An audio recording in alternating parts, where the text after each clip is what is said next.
द्वारका का रहस्य और डूबी हुई नगरी की कहानी। भाग 1। श्री कृष्ण की अद्भुत नगरी द्वारका। द्वारका का नाम सुनते ही मन में भगवान श्री कृष्ण की छवि उभरती है। यह वही नगरी है जो स्वयं श्री कृष्ण ने अपने हाथों से बसाई थी।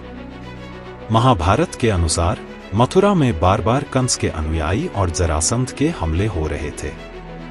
श्री कृष्ण ने मथुरा की जनता को इन आक्रमणों से बचाने के लिए समुद्र के किनारे एक नई नगरी बसाने का निश्चय किया। तब भगवान कृष्ण ने विश्वकर्मा से कहा, हे विश्वकर्मा, मैं एक ऐसी नगरी चाहता हूं जो स्वर्ग से भी सुंदर हो, जहां सुख समृद्धि और शांति का वास हो।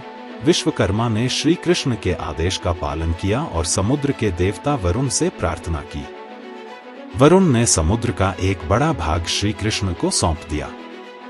फिर विश्वकर्मा ने सोने, चांदी और कीमती रत्नों से एक भव्य नगरी का निर्माण किया।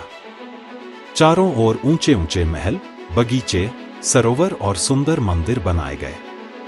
द्वारका नगरी 7 द्वारों से घिरी थी, इसलिए इसका नाम द्वारका पड़ा। द्वारका के वैभव और श्री कृष्ण की लीला का वर्णन सुनकर देवता और ऋषिमुनि भी द्वारका आने लगे। यहीं भगवान श्री कृष्ण ने अपनी 16,108 रानियों के साथ निवास किया था।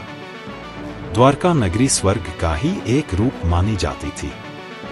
लेकिन इस अद्भुत नगरी के अंत का समय भी आना था। जब महाभारत का युद्ध समाप्त हुआ और श्री कृष्ण का यदुवंश पर से प्रभाव कम होने लगा, तब यदुवंशियों में आपसी कलह और अहंकार बढ़ गया।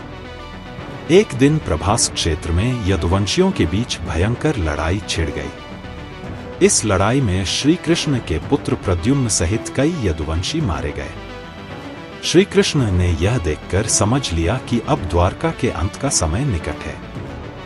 एक दिन जब श्री कृष्ण जंगल में विश्राम कर रहे थे, तब एक शिकारी ने उनके पैर को हिरण समझकर तीर चला दिया। वह तीर भगवान के चरणों में लगा और श्री कृष्ण ने देह त्याग दी। उनके देह त्याग के साथ ही द्वारका के विनाश की घड़ी आ गई। समुद्र ने अपने प्रचंड वेग से द्वारका नगरी को निगल लिया। सुंदर महल, मंदिर और बगीचे सब कुछ समुद्र की गहराइयों में समा गए। द्वारका नगरी जलमग्न हो गई और केवल श्री कृष्ण का नाम ही रह गया।